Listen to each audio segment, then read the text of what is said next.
स्वागत है आपका जतन स्टडी सेंटर में। इस वीडियो में आज हम क्लास 11 ज्योग्राफी का चैप्टर 3 पृथ्वी की आंतरिक संरचना के 70+ MCQ देखेंगे। अगर अभी तक आपने हमारे चैनल को सब्सक्राइब नहीं करा तो चैनल को सब्सक्राइब कर लेना और बेल आइकन को भी प्रेस कर लेना जिससे आपको ऐसी वीडियो मिलती रहे। तो चलते अपनी वीडियो की तरफ। क्वेश्चन फर्स्ट है हमारा, पृथ्वी की त्रिज्या है, इसका राइट ऑप्शन है 6370 किलोमीटर, यानी पृथ्वी की त्रिज्या है वो 6370 किलोमीटर है। नेक्स्ट क्वेश्चन देखते हैं अपना, दक्षिण अफ्रीका की सोने की खानें कितने किलोमीटर गहरी है। इसका राइट आंसर है 3 से 4 किलोमीटर। जो दक्षिण अफ्रीका है उसके सोने की खानें 3 से 4 किलोमीटर गहरी है। चलते हैं अपने अगले क्वेश्चन की तरफ। क्वेश्चन नंबर 3, निम्नलिखित में से प्रत्येक स्रोत है। में 4 ऑप्शन है।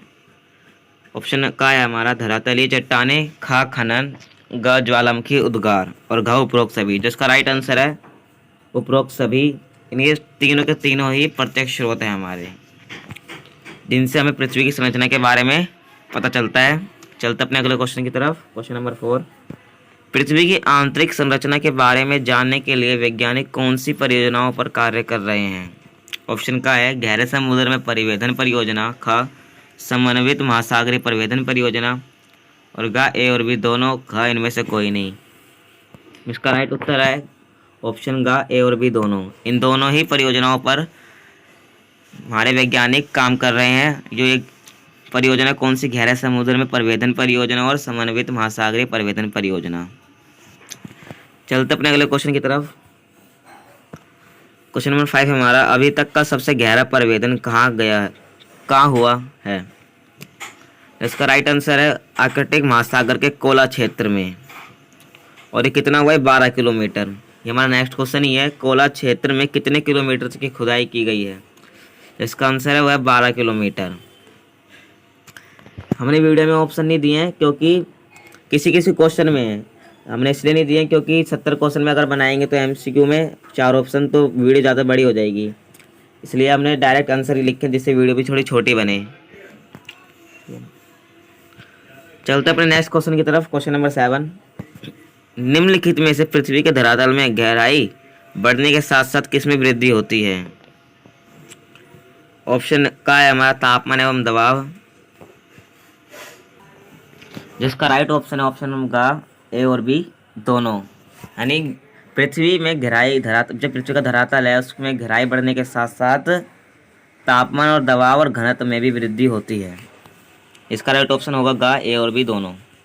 चलते अपने अगले क्वेश्चन की तरफ। क्वेश्चन नंबर 8, यह हमें किससे पता चलता है कि पृथ्वी के धरातल में गहराई बढ़ने के साथ साथ तापमान, दबाव एवं घनत्व में वृद्धि होती है।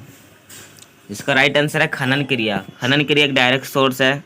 आपके एग्जाम में ये भी ऑप्शन में ये भी आ सकता है कि ये इस क्वेश्चन का डायरेक्ट सोर्स भी आंसर हो सकता है, प्रत्यक्ष स्रोत भी आंसर हो सकता है, क्योंकि खनन क्रिया प्रत्यक्ष स्रोत में ही आती है। यानी जिसका राइट आंसर है वो खनन क्रिया है। खनन क्रिया से ही हमें पता चलता है कि पृथ्वी के धरातल में गहराई बढ़ने के साथ साथ तापमान, दबाव और घनत्व में वृद्धि होती है। अगला क्वेश्चन देखते हैं अपना, निम्नलिखित में से कौन सा अप्रत्यक्ष स्रोत है। ऑप्शन देखते हैं इसके, का है हमारा ज्वालामुखी उद्गार, खा धरातलीय चट्टानें, ग उल्काएं, घा उपरोक्त सभी। इसका राइट ऑप्शन है उल्काएं, यानी उल्काएं अप्रत्यक्ष स्रोत है इन 4 ऑप्शन में, इसलिए हमारा राइट उत्तर होगा ग उल्काएं।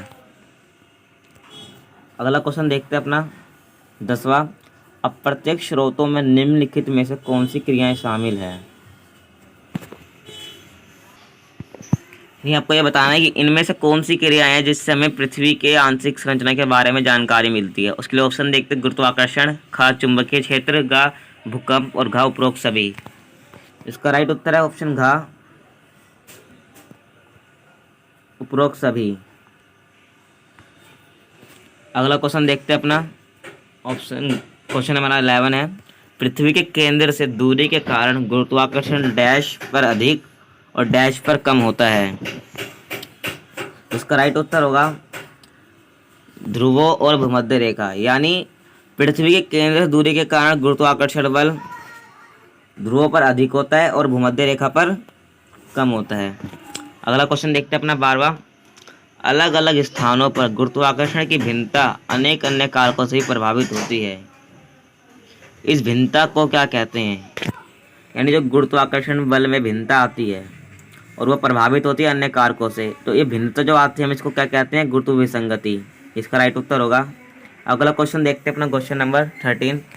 अगला क्वेश्चन देखते हैं अपना क्वेश्चन नंबर 13। गुरुत्व विसंगति हमें भूप्रपट्टी के पदार्थ के डैश की जानकारी देती है, जिसका राइट उत्तर है द्रव्यमान। यानी जो हमें भूप्रपट्टी के जो पदार्थ होते हैं, वो जो गुरुत्व विसंगति हमें पदार्थ के द्रव्यमान की जानकारी देती है। जो भूप्रपट्टी में जो पदार्थ पाए जाते हैं उनके द्रव्यमान की जानकारी हमें देते हैं गुरुत्व विसंगति। यानी जो गुरुत्वाकर्षण बल में जब भिन्नता आती है उससे हमें क्या पता चलता है? भूप्रपट्टी के पदार्थ के द्रव्यमान के बारे में पता चलता है।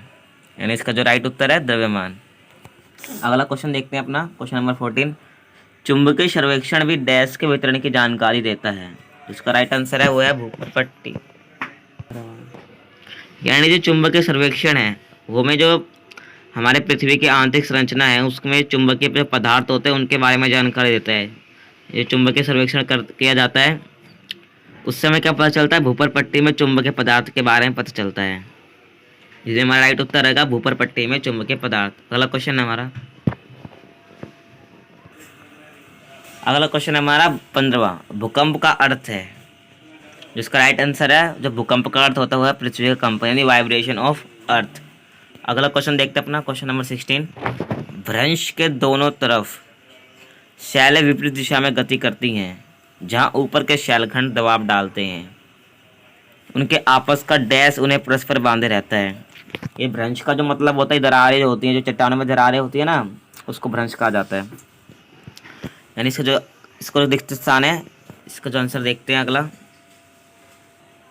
इसका आंसर है घर्षण। यानी जो घर्षण बल होता है वो जो दरारें होती है जो उसके ऊपर शैलखंड दबाव डालते हैं, जो उनको ऊपर जो विपरीत दिशा में गति करती है उनको रोकता कौन है? वो घर्षण बल रोकता है।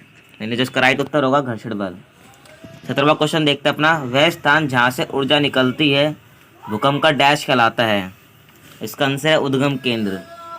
यानी जहाँ से जब भूकंप आता है, जहाँ से ऊर्जा निकलती है, मतलब वो स्थान जहाँ से ऊर्जा निकलती है वो भूकंप का उद्गम केंद्र कहलाता है। अगला क्वेश्चन देखते हैं क्वेश्चन नंबर 18। भूकंप के उद्गम केंद्र को डैश भी कहा जाता है। एक नाम तो उद्गम केंद्र हो गया और इसको अवकेंद्र के नाम से भी जाना जाता है। यानी इसका जो राइट आंसर है अवकेंद्र। 19वां क्वेश्चन देखते हैं हमारा। भूतल पर वह बिंदु जो उद्गम केंद्र के समीपतम होता है वह कहलाता है, जिसका आंसर होगा वो अधिकेंद्र। अगला क्वेश्चन देखते हैं अपना क्वेश्चन नंबर 20। सबसे पहले तरंगों को महसूस किया जाता है, इसका आंसर है अधिकेंद्र। इसको इंग्लिश में एपिसेंटर भी कहते हैं। अगला क्वेश्चन देखते हैं क्वेश्चन नंबर 21। अधिकेंद्र उद्गम केंद्र के ठीक कितनी डिग्री पर होता है? एक तो हो गया जहाँ से ऊर्जा निकलती है उसे उद्गम केंद्र कहते हैं, उससे अधिकेंद्र कितनी डिग्री पर होता है आपको ये बताना, जिसका आंसर है 90 डिग्री। यानी समकोण पर अधिकेंद्र होता है उद्गम केंद्र के, इसका राइट आंसर होगा 90 डिग्री। अगला क्वेश्चन देखते हैं अपना क्वेश्चन नंबर 22। अगला क्वेश्चन हमारा 22। स्थल मंडल पृथ्वी के धरातल से कितने किलोमीटर तक की गहराई वाले भाग को कहते हैं? यानी जो हमारा लिथोस्फीयर होता है यानी स्थल मंडल, उसको जहाँ पर हम धरती पर बैठे हैं उससे कितने किलोमीटर गहराई वाले भाग को स्थल मंडल कहा जाता है? इसका राइट आंसर है वह 200 किलोमीटर। 200 किलोमीटर गहरे वाले भाग तक को स्थल मंडल कहा जाता है। अगला क्वेश्चन देखते हैं क्वेश्चन नंबर 23। कौन सा यंत्र भूकंप तरंगों को अभिलेखित करता है? यानी जिससे हमारी भूकंप तरंगें पता चलती है कि कौन सा भूकंप आया है। जो भूकंप को कौन मापता है सरल भाषा में, तो इसका आंसर है भूकंप मापी यंत्र। इसको इंग्लिश में सिस्मोग्राफ भी कहा जाता है। क्वेश्चन नंबर 24 है हमारा। वे तरंगे जो उद्गम केंद्र से ऊर्जा के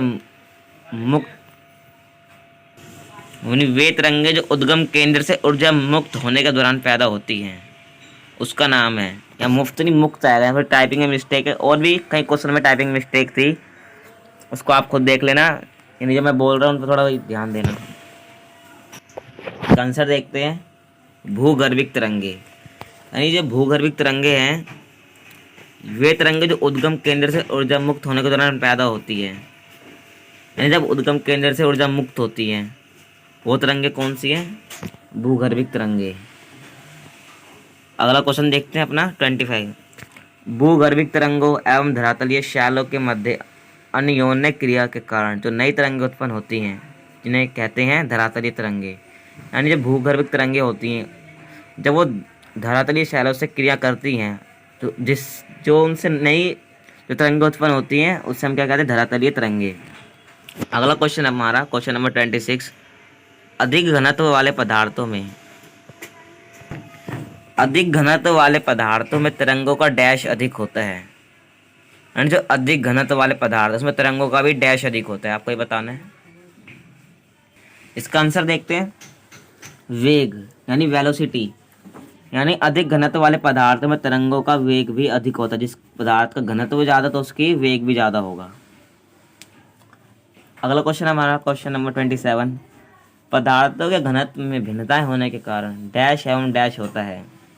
इसका राइट आंसर है परावर्तन एवं अपवर्तन। अगला क्वेश्चन हमारा क्वेश्चन नंबर 28। भूगर्भीय तरंगे कितने प्रकार की होती हैं? इसका राइट आंसर है वो है 2। कौन कौन सी? एक प्राथमिक तरंगे और एक द्वितीयक तरंगे। वो 2 प्रकार की होती है भूगर्भीय तरंगे। इसका राइट आंसर होगा 2। अगला क्वेश्चन है हमारा क्वेश्चन नंबर 29। पृथ्वी पर सबसे पहले कौन सी तरंगे पहुंचती है? अगला आंसर देखते हैं इसका। पी तरंगे। इसका आंसर है वो है पी तरंगे। यहाँ पे हमने आंसर लिख नहीं पाए, गलती से मिस्टेक हो गई यहाँ पे। जो पृथ्वी पर सबसे पहले तरंगे कौन सी पहुंचती है? पी तरंगे। कौन सी? पी तरंगे। पी तरंगे सबसे पहले पृथ्वी पर पहुंचती है। चलते अपने अगले क्वेश्चन की तरफ। Question number 30। पी तरंगों को और किस नाम से जाना जाता है? पी तरंगों को प्राथमिक तरंगों के नाम से भी जाना जाता है। इसका राइट उत्तर होगा। अगला क्वेश्चन है हमारा 31। पी तरंगे डैश तरंगों जैसी होती हैं। इसका आंसर है ध्वनि।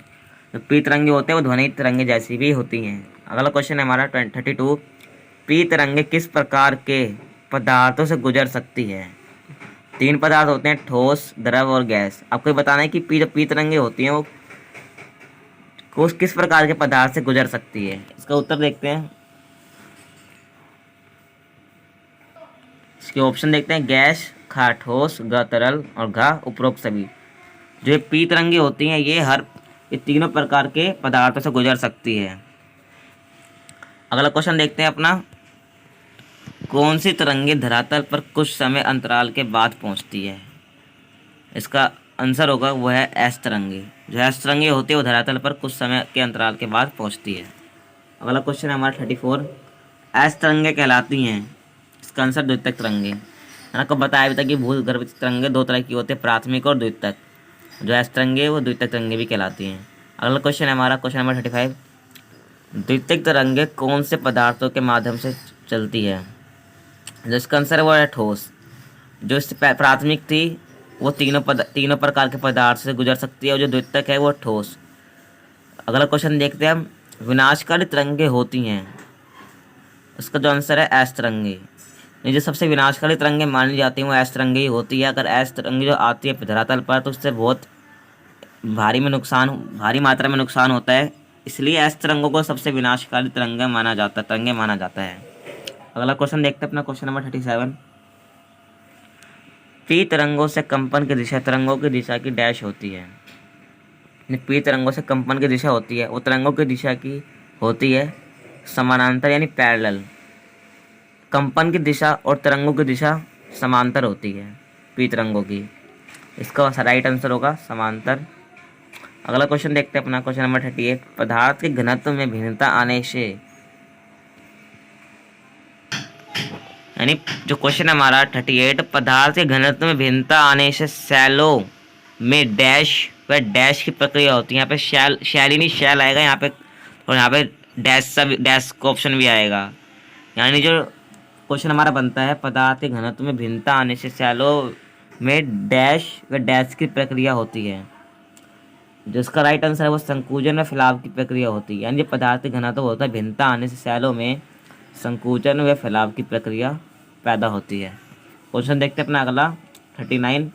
तरंगे ऊर्ध्वाधर तल में तरंगों की दिशा डैश पर कंपन पैदा करती है। आप पैदा करती है। इसका आंसर देखते हैं।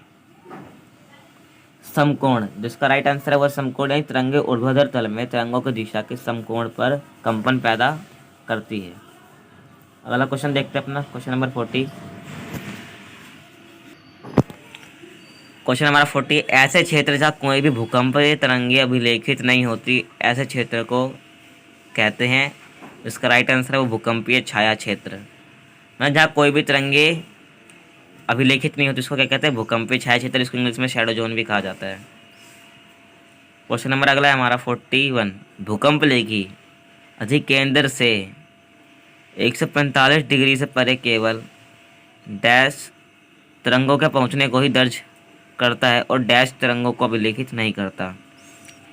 यानी जो भूकंप लेखी होता है सिस्मोग्राफ जो होता है वो अधिकेंद्र यानी जो उद्गम केंद्र के ठीक 90 डिग्री पर होता है वह 145 से परे केवल पी तरंगों के पहुंचने को ही दर्ज करता है और एस तरंगों को अभिलेखित नहीं करता। 145 डिग्री के बाद में सिर्फ पी तरंगों को अभिलेखित करता है, एस तरंगों को नहीं करता है। इसका जो राइट आंसर है पी तरंगे व एस तरंगे। अगला क्वेश्चन देखते हैं अपना क्वेश्चन नंबर 42, पी तरंगों का छाया क्षेत्र किसके रूप में पृथ्वी के चारों तरफ प्रतीत होता है। इसका आंसर है वह पट्टी यानी बैंड की तरह पृथ्वी के चारों तरफ पी तरंगों का छाया क्षेत्र प्रतीत होता है। अगला क्वेश्चन है हमारा क्वेश्चन नंबर 43। अगला क्वेश्चन है हमारा क्वेश्चन नंबर 43, एस तरंगों का छाया क्षेत्र पृथ्वी के कितने प्रतिशत भाग से भी अधिक है। इसका आंसर है वह 40%। अगला क्वेश्चन है हमारा क्वेश्चन नंबर 44, कौन से भूकंप भ्रंश तल के किनारे चट्टानों के सक जाने के कारण उत्पन्न होते हैं।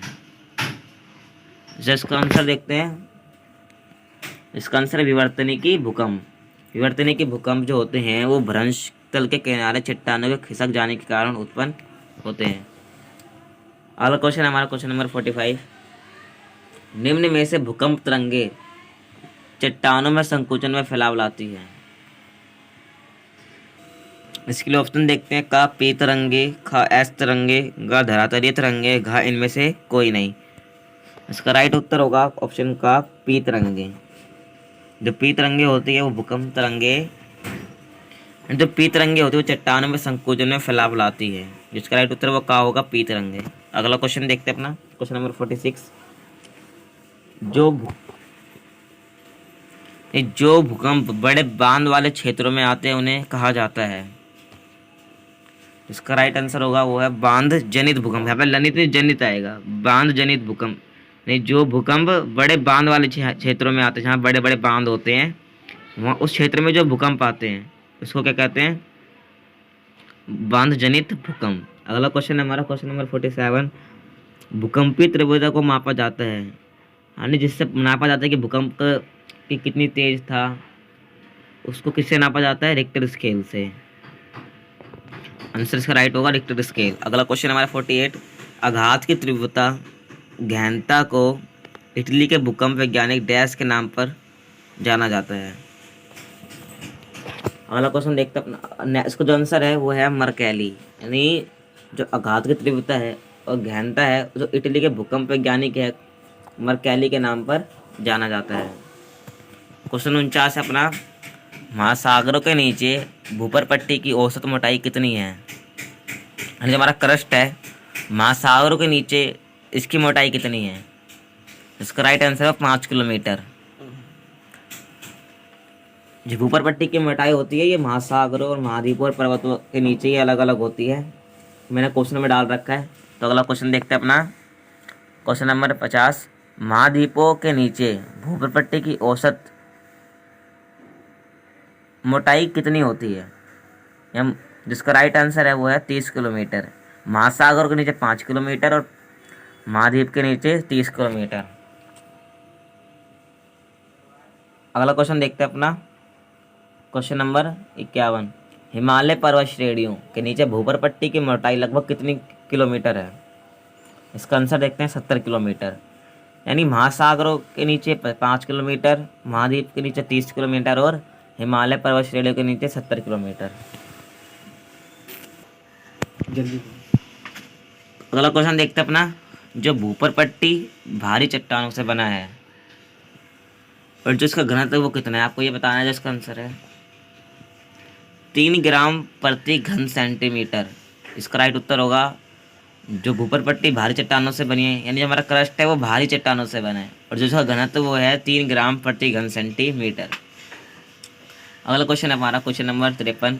महासागरों के नीचे भूपर पट्टी की चट्टानें डैश निर्मित है और इसका घनत्व डैश है। इसका आंसर देखते हैं, बेसाल्ट, और इसका घनत्व है वो 2.7 ग्राम प्रति घन सेंटीमीटर।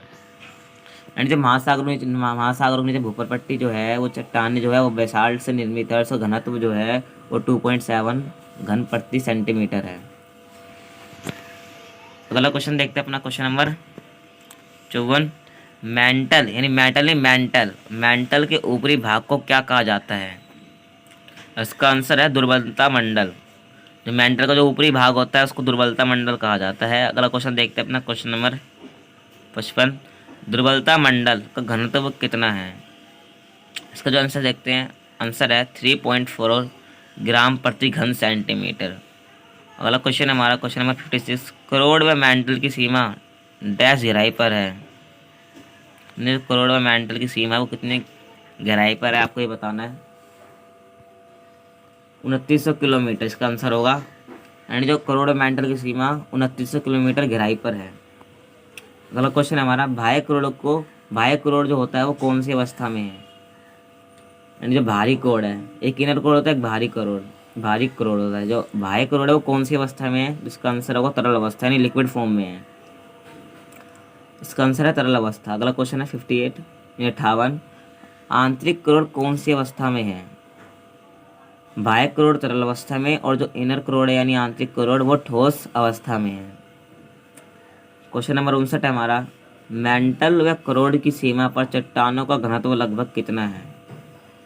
जो मेंटल व करोड़ है उसकी सीमा पर चट्टानों का घनत्व कितना है आपको ये बताना है। क्वेश्चन आंसर देखते हैं इसका आंसर है 5 ग्राम प्रति घन सेंटीमीटर जो इसका हुआ, यानी 5 ग्राम सेंटीमीटर क्यूब। अगला क्वेश्चन है हमारा, करोड़ किससे बना है? निकिल और लोहे से। ये दो तत्व हैं, कौन कौन से? निकिल व लोहे। 61वां क्वेश्चन है हमारा, करोड़ को और किस नाम से जाना जाता है? इसका जो आंसर है वह है निफे। निफे क्यों जाना जाता है? क्योंकि जो निकिल होता है निकिल और लोहे से बना है, इसलिए इसको करोड़ को निफे नाम से जाना जाता है। अगला क्वेश्चन है हमारा क्वेश्चन नंबर 62। यदि लावा कुछ समय पहले ही बाहर आया हो, यह अभी निकल रहा हो, तो उस ज्वालामुखी को क्या कहा? फिर उस ज्वालामुखी को कौन सा ज्वालामुखी कहा जाता है? इसका राइट आंसर है वह सक्रिय ज्वालामुखी। अगला क्वेश्चन देखते हैं अपना क्वेश्चन नंबर 63। जब तक ये पदार्थ को तरल चट्टानी पदार्थ मेंटल के जब तक ये जो तरल चट्टानी पदार्थ है मेंटल के ऊपरी भाग में है वो क्या कहलाता है? मेंटल का ऊपरी भाग यानी दुर्बलता मंडल में है, तब इसको क्या कहा जाता है? मैग्मा। जो अगला क्वेश्चन है हमारा क्वेश्चन नंबर 64। जब ये तरल चट्टानी पदार्थ धरातल पर पहुंचता है तो उसे क्या कहा जाता है? लावा। जिसका आंसर होगा लावा, यानी मैग्मा और लावा अलग अलग चीज़ें। अगर वो दुर्बलता मंडल में है तो उसे मैग्मा कहा जाएगा, और वो बाहर आ चुका है तो उसे लावा कहा जाएगा। अगला क्वेश्चन देखते हैं अपना क्वेश्चन नंबर 65। शील्ड ज्वालामुखी मुख्यतः किससे निर्मित है? और जो शील्ड ज्वालामुखी है वो किससे निर्मित है? इसका आंसर है वह है बेसाल्ट। जो शील्ड ज्वालामुखी वो बेसाल्ट से निर्मित है। अगला क्वेश्चन देखते हैं, बेसाल्ट प्रवाह को छोड़कर पृथ्वी पर पाए जाने वाले सभी ज्वालामुखियों में कौन सा ज्वालामुखी सबसे विशाल है? यानी एक सबसे बड़ा है वो विशाल प्रवाह है, बेसाल्ट प्रवाह। जो उसके बाद सबसे बड़ा ज्वालामुखी कौन सा है? इसका राइट आंसर है वो शील्ड ज्वालामुखी। अगला क्वेश्चन है हमारा 67। शील्ड ज्वालामुखी होते हैं, आंसर है इसका कम विस्फोट, यानी कम विस्फोटक होते हैं शील्ड ज्वालामुखी। अगला क्वेश्चन है हमारा क्वेश्चन नंबर 68। प्रकृति की सुरक्षा वाल्व किसे कहा जाता है?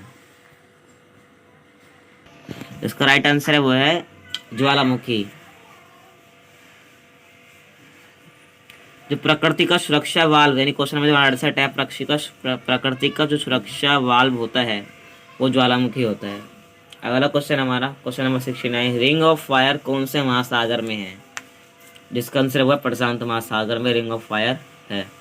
17वां क्वेश्चन हमारा, ज्वालामुखी में से जो धरातल पर पहुंचता है उसमें शामिल होते हैं, यानी जब ज्वालामुखी उद्गार होता है उसके अंदर क्या क्या मिल। इसके ऑप्शन देखते हैं। का लावा प्रवाह, खा ज्वाला खंडिश्म, यहाँ ज्वाला खंडारिम नहीं आएगा, ज्वाला खंडिश्म आएगा।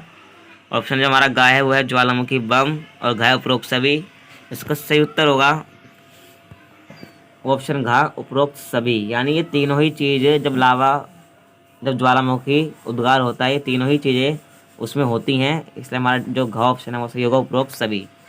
तो ये वीडियो हमारी यहाँ पर ख़त्म होती है। अगर आपको ये वीडियो अच्छी लगी हो तो वीडियो को लाइक एंड शेयर करना मत भूलना और कमेंट में ज़रूर करके बताना कि आपको ये वीडियो कैसी लगी।